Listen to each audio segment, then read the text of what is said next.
Alright guys, I'm finally back with another video review. Been gone for a while, almost 2 weeks since I've done a video. Just been, like I said, usually busy with work and errands and trying to get everything out of the way and getting a little tired from doing all of that. But now I have the time, and this one is going to be about Bruce Lee's personal diary. So this episode is titled Bruce Lee at Ruby Chow's, The Seattle Years. Subtitle is Bruce Lee's Personal Diary. Alright. So this right here is a photo of Bruce Lee's diary while he lived at Ruby Chow's restaurant. And it is dated December 31st, 1959. So I'm not positive if he wrote this on the diary when he got this diary new and started a new diary, or if it's a continuation from when he arrived to San Francisco from Seattle. However, he did document, I believe in either this diary or another diary, his arrival to San Francisco all the way up to when he arrives to Seattle. So I want to give a special thanks to Steve Palmer for sending me these photos of the diary. I was able to get about 8 pages from Bruce Lee's diary from 1959 through 1961. And these were from an auction from 2006. I don't believe they're on the server anymore, but Steve managed to get 8 of these pages saved, plus the front cover of the diary. So it says diary. It has Bruce Lee's name, the Seattle written style, Bruce Lee's name, and Ruby Chow's address. And then right below it, that is in Japanese, and I had it translated. So this is actually, on the bottom it says Tokyo Life. So this is actually a diary made by a Japanese company called Midori. Midori has been making journals and diaries for around 100 years. So, and yes, I tried to look for this one and I couldn't find it. It's going to be very hard to find even an unsigned one of this. Okay, so now I'm going to go to the next page. This is the first page in the diary. Now you see right here, I caught something. This says 1961 Friday. Okay, January 1st.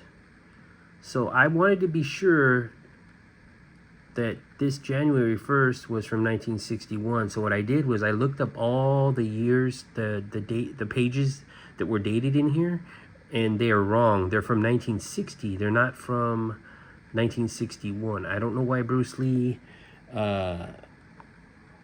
wrote 61 here, because I noticed on another page, I think it was another page, it's 19 and it's blank, so you can write the year.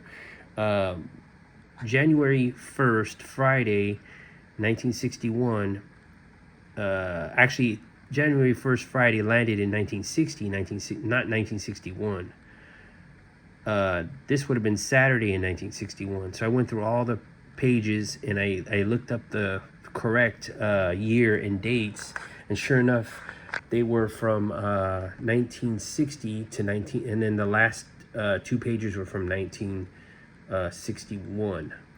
Okay, so we're gonna go over these pages right now. So the first page reads, "This page marks the beginning of another year."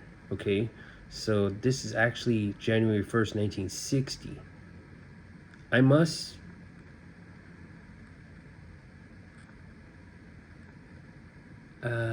believe it says, "I must lay great," I'm trying to read his writing.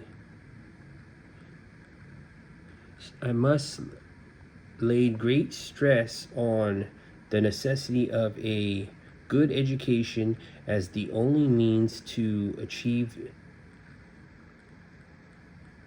distinction." He kind of continued distinction from the top to the bottom. because in our age of enlightenment, a man's ability in general is generally measured by the knowledge which he processes.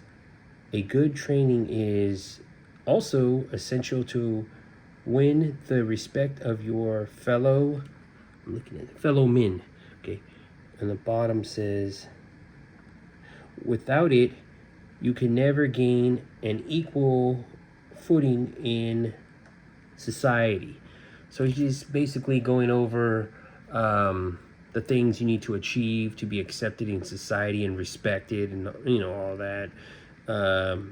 Bruce at this point is still 18 years old, so he's still young. He's pretty mature for his age. It's great handwriting, but at this point he's kind of in Seattle trying to make his way through life, and during the struggle that he's going through. And I'm gonna go ahead and move on to the next page. So January 4th, 1960, not 1961, because I had looked this up as well. It's 1960. I don't know how Bruce got confused with the year. I don't know if it had to do with something with him coming over to the United States and figuring out maybe he put the wrong year. I don't know what happened there, but yeah, I can guarantee this diary right here, the majority of it's from 1960. Okay, so today I finished school and got home and was ready to go to work. I'm going to work here for long as all the guy has came back from Hong Kong. Thanks to Ruby for looking for a job for me. So at this point, it's like he hasn't been at Ruby Chow's for that long. It's kind of confusing with the dates on here. Yeah, and again, I don't know why it says 1961. The diary does have the last day of 1959 written on it, December 31st.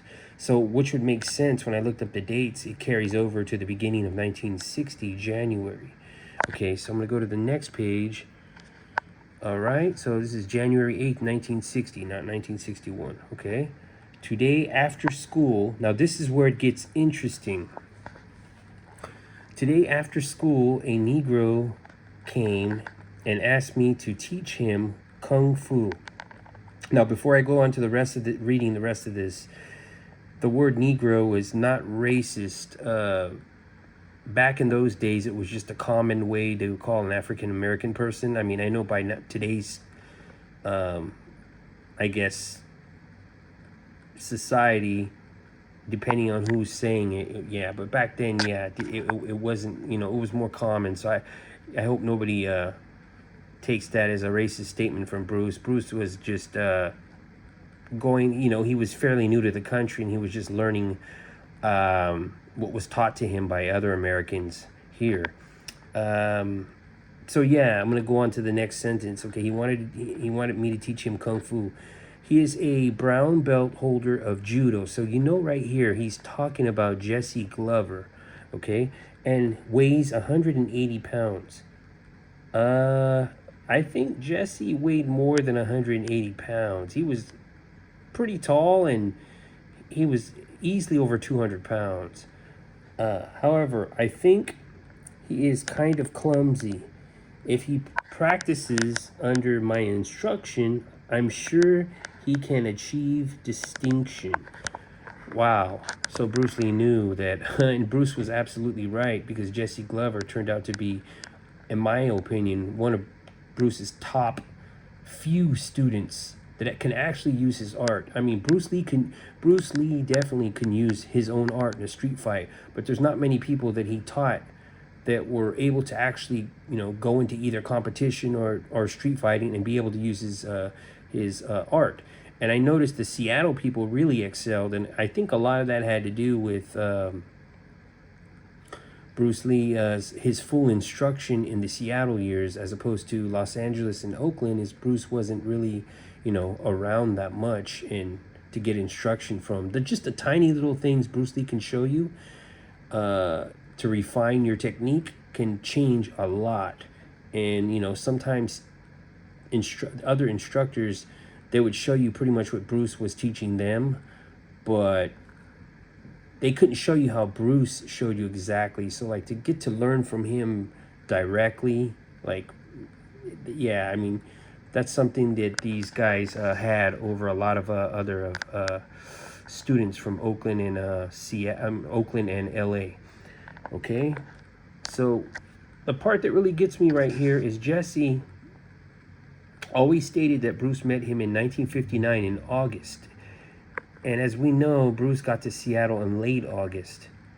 And Jesse claims that he met Bruce on James Street walking back from Edison Technical School after school. Bruce right here says today after school. So Bruce didn't go to Edison Technical School until September 1959, a little after he moved into Ruby Chow's. So this must be when Bruce was, if Bruce met Jesse Glover in August 1959, Bruce would have had to have been walking back from Franklin. I don't know how far Franklin is from Ruby Chow's, but it just seems all mixed up. And Jesse says that he met Bruce at the Seafair in 1959. We all know Bruce was at the Seafair in 1961 doing a demonstration, and Jesse was already his student by then. But in August 1959, I believe the Seafair was until August 3rd. August 3rd was early August 1959. But he didn't meet Bruce Lee at the Seafair. He seen Bruce Lee at the Seafair, and then he said a few weeks later he met him while Bruce was walking down James Street after school, and he asked him to teach him. So that kind of conflicts with this, because this right here is January 8th, 1960, and Bruce's own handwriting, he wrote down that he met Jesse, I guess this has to be Jesse Glover, January 8th, 1960. So yeah, that's really confusing, and we all know Jesse was Bruce's first student, not only in Seattle, but I believe period. The strange thing is, James DeMille claims he met Bruce in October 1959 at Asian Day at Edison Technical School. So that seems about right, but Jesse was supposed to have met Bruce first before James DeMille. So yeah, it's just kind of conflicting. You have to kind of do more research, but I mean, the handwriting right here is what Bruce is saying, and this is January 8th, 1960. So yeah, it's just really, I don't know. It's a little confusing. They were supposed to have met in 1959. Anyway, so I'm going to go to the next page. We're on January 15th now. 1960, Friday. I didn't go to school today and sleep at home. At home. At home. Having read some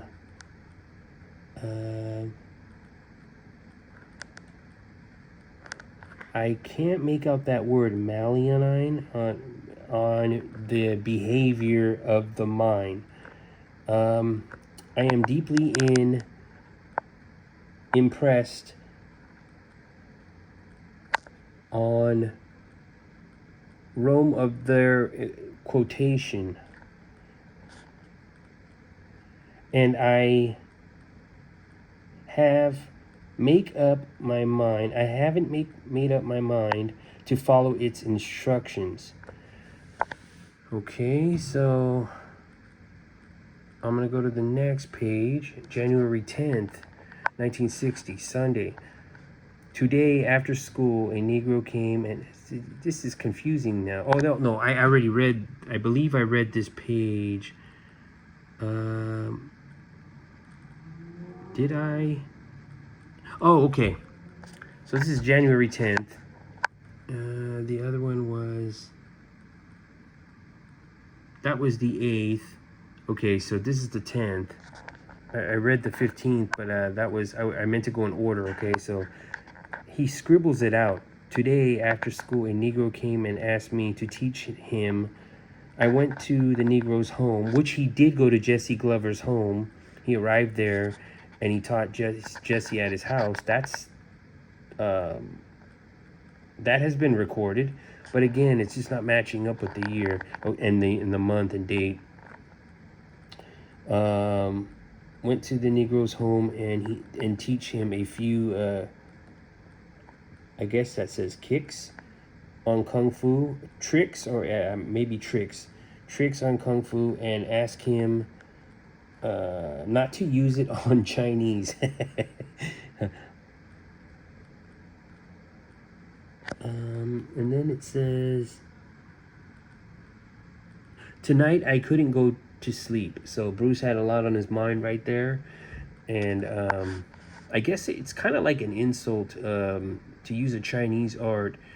You teach it to, another person and they use it on a Chinese person. I don't know. But then again, what is Jesse supposed to do if somebody starts attacking him and they just happen to be, I guess use judo maybe, right? So anyways, we'll go to the next page. January 25th, 1960. I didn't go to school in the morning. I think that says as. I can't really make out what that says. I went in the afternoon. Today I received a notice of arrival of registry. Okay, registered mail from the post office, and I went down to fetch it says which home Jesse. I don't know if he had something sent to Jesse's house. It was a letter from sending me a picture and $5. Okay, I'm not sure what that's about. February 6th, okay. This is 1960, February 6th.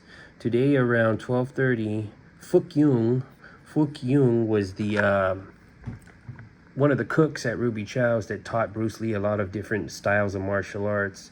And I believe Jesse Glover knew Fook Yung too. He came with Bruce from San Francisco to Seattle. Jesse and I went down to the YMCA. We met Kimura, second Dan, black belt. All of them impressed by my gung fu and asked me to teach them. Okay. This is the last page right here. I was able to recover 8 pages of this diary thanks to Steve Palmer. Thank you, Steve. Helped with the video. February 21st, Sunday, practices with Kimura in the Yesler Gym. That's the Yesler Terrace Gymnasium. For 2 hours, learning some judo. So yeah, around 1960, Bruce starts learning judo in the year 1960, and I believe the Yesler Terrace Gym Bruce Lee worked out there and trained in Kung Fu and Judo and did demos there from 1960 to 1961. 1962 he opened his first school. It was not called the Junfan Kung Fu Institute yet. At that time, 1962 was a Junfan club.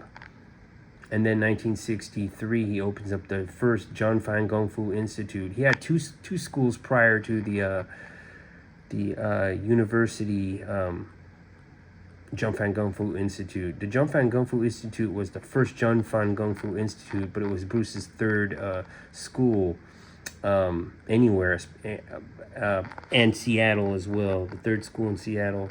So, yeah, this is the last page right here. And this clearly shows that Bruce Lee was using that gym at the Yesler Terrace housing projects to practice his art. Okay, so that is it for this review. Tell me, guys, what you think about Bruce Lee meeting Jesse January 1960, or did he really meet him in late August or August 1959?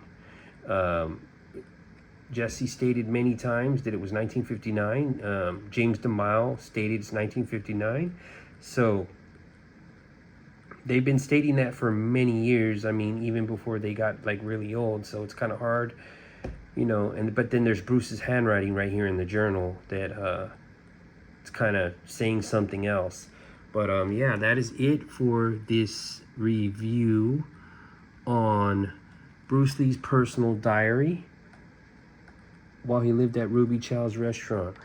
All right, and that is it for this one. I'll be back with some more Seattle era Bruce Lee history and a 2-page document by a real top collector out there, and he gave me the permission to use it on my YouTube channel. It's never been shown in the public, and I plan to give him a special shout out and thanks for that, because he really didn't have to do it. And that's the end, you guys. I'll see you guys on the next episode, hopefully soon.